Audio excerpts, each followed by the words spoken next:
আরজি করে ডাক্তারি পড়ুয়াকে ধর্ষণ করে খুনের ঘটনায় আমরা দেখলাম দিকে দিকে প্রতিবাদ, সরব হয়েছে সব মহল।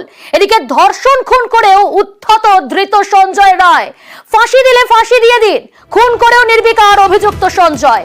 শুধু তাই নয়, পুলিশি জেরায় দোষ স্বীকার করেছে সঞ্জয় রায়। অমিত রয়েছে, অমিত, ফাঁসি দিলে ফাঁসি দিয়ে দিন, এতটা উদ্ধত এই ধৃত সঞ্জয়। একেবারে দেখো, জেরা পর্বে যেভাবে তাকে জেরা করা হচ্ছে এবং যে সমস্ত তথ্য প্রমাণ তার সামনে রাখা হয়েছে এই খুন এবং ধর্ষণের ঘটনায়, সে একদম প্রত্যক্ষভাবে তার কিন্তু যোগসূত্র রয়েছে এবং তিনি মূল অভিযুক্ত এবং তাকে গ্রেপ্তার করা হয়েছে।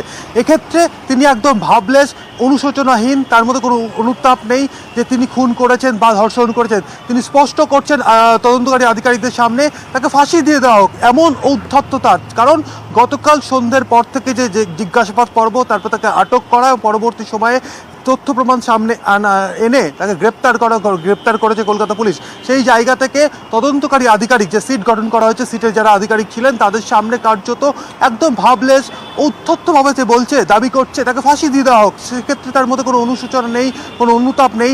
এই যেভাবে নৃশংসভাবে তাকে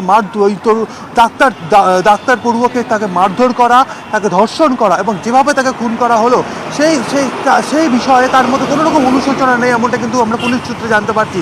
সেই জায়গা থেকে জেরা পর্বে তিনি স্পষ্ট করছেন তদন্তকারী আধিকারিকদের কাছে যে তাকে ফাঁসি দিয়ে দেওয়া হোক। অর্থাৎ এই জায়গা থেকে বোঝা যাচ্ছে তার একটা তার মধ্যে যে উদ্ধত্ত, তিনি কতটা উদ্ধত্ত হলে একজন অভিযুক্ত, মূল অভিযুক্ত, যে এই ধরনের একটা অপরাধ সংগঠিত করেছে বা অপরাধ করেছে, সে একদম পুলিশের সামনে, পুলিশের জেরায় কার্যত বলে দিচ্ছে তাকে ফাঁসি দেওয়া হোক। বেশ, সঙ্গে থাকো আমি।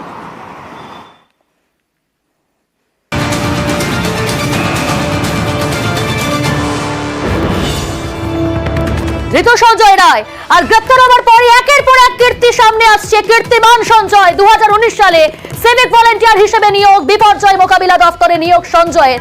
প্রভাব খাটিয়ে ওয়েলফেয়ার দপ্তরে বদলি, প্রভাব খাটিয়ে পুলিশ বাড়াকে থাকতো সঞ্জয়। শুধু তাই নয়, মহিলা কর্মীদের উত্ত্যক্ত করার অভিযোগ। অমিত রয়েছে, অমিত, প্রভাব খাটিয়ে শুধু পুলিশ বাড়াকে থাকা নয়, সেখানে থাকা মহিলা কর্মীদের উত্ত্যক্ত করার অভিযোগ। প্রভাবশালী হলো কিভাবে? এর পিছনে কি কারোর মাথায় হাত রয়েছে?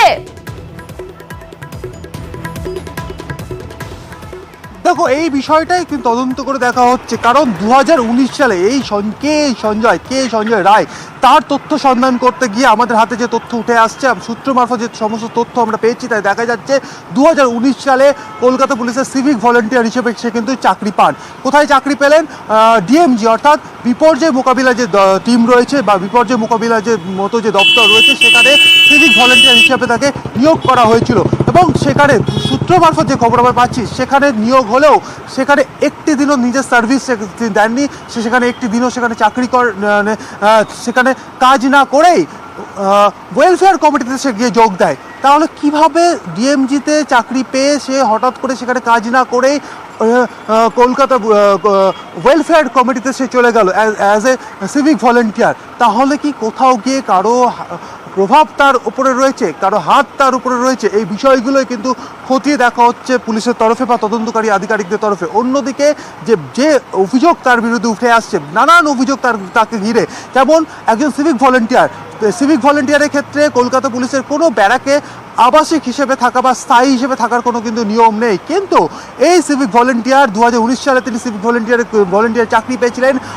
তিনি ব্যাটালিয়নের ব্যারাকে স্থায়ী বাসিন্দা বা আবাসিক হিসেবে থাকতে শুরু করেছিলেন, এই তথ্য সামনে আসে। তাহলে কিভাবে তিনি ব্যারাকে জায়গা পেলেন স্থায়ী আবাসিক হিসেবে, এই প্রশ্ন উঠছে। একই সঙ্গে নিজের বাহিনীর বিভিন্ন মহিলাকে বিভিন্ন সময় উত্ত্যক্ত তিনি করেছিলেন, এই তথ্য প্রমাণও কিন্তু সামনে আসতে শুরু করেছে এই সঞ্জয়ের বিরুদ্ধে। স্বাভাবিকভাবেই তাহলে কোথাও গিয়ে কি প্রভাবশালী বিষয়কে কাজে লাগিয়ে তার এই সব কীর্তি, কিন্তু তিনি যে কীর্তিমান, এই বিষয়গুলো কি তিনি ঘটিয়ে গেছেন দিনের পর দিন 2019 সালের পর থেকে?